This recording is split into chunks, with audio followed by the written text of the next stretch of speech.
I just heard this quote, and I don't know who to credit it to, but it said if you don't address your childhood wounds, uh, your romantic partnership will. And my first reaction to that was, yeah, and your parenting too. And I've worked on so many of my childhood wounds, the ones that I was aware of. I've worked on a lot of them. And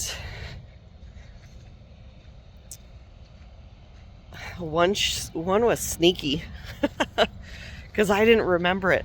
Sort of remembered it, but I didn't remember it.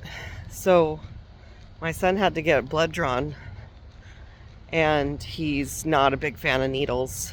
And we had gone to a place to get his blood drawn, and he was fighting it, and so they asked me to hold him. So I held him, and he was squirming, and I'm just like imagining them sticking him and him squirming and the disaster that would turn into. And so they said that we should go to Valley Children's Hospital because they can strap him down. And that sounded awful. And we need to get his blood tested. And I was not happy about going to Valley Children's. I was when I was in tears. And when I walked into the hospital and I said, I don't have an appointment. Do I need an appointment? And then as soon as I said he's really scared, I just burst into tears.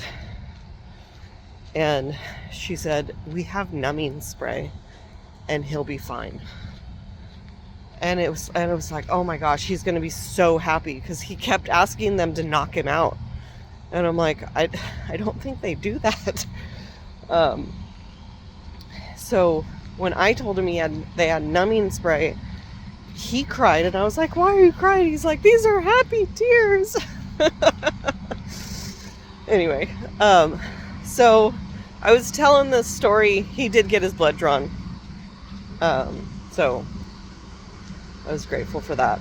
And when I was telling my mom the story, I said, they said they were going to tie him down. And she goes, oh, like they did to you when you were little? And I was like, hold up. What do you mean when I was little they tied me down? So I had almost cut my hand off with a edger because my brother, I think he was 5 at the time, he was using the edger, the little thing that goes between the grass, and my butt was on the grass and my feet were on the cement, and I was being a little brat. I didn't want to move, and I had my doll, my favorite baby doll, was sitting right next to me, and he was going towards it, and he was going to hurt my baby doll. And so I went like that, and I swung, and I hit the edger. And I'm truly lucky that I didn't cut my hand off, and I only needed a couple of stitches. But apparently, they had to strap me down to put the stitches in. So I don't have any recollection of being strapped down, but my body remembers. And the way that it showed up, the way that my body remembering showed up was I got pissed that I was going to have to do that. That number one, I had to strap him down physically with myself, and that they were going to have to strap him down. And my reaction to that was to get angry. And I didn't know why. I thought that it was because it was a big waste of time. And time is a huge factor for me. It's the only resource that we don't get back.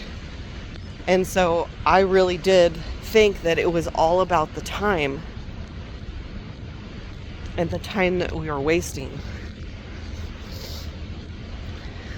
But I don't react that way. Like, I don't get that angry as I was angry. And it made so much sense when my mom said, "Oh, you mean like when you were tied down?" It's like, oh, okay. That 3-year-old little girl, she was fighting for my baby.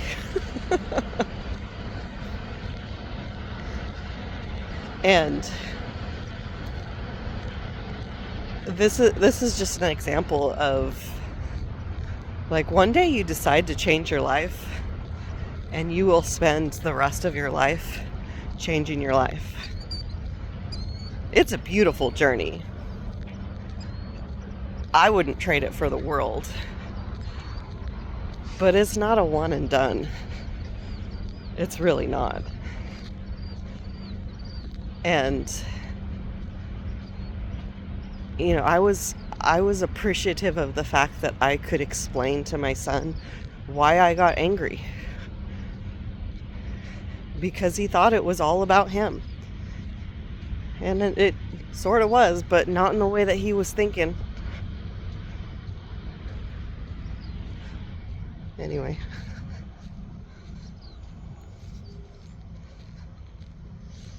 I hope this has been supportive to you in your journey and maybe has helped you understand why you've gotten angry at your kids when it didn't make logical sense.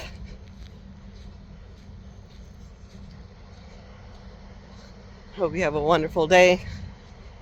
I'll see you on the next video.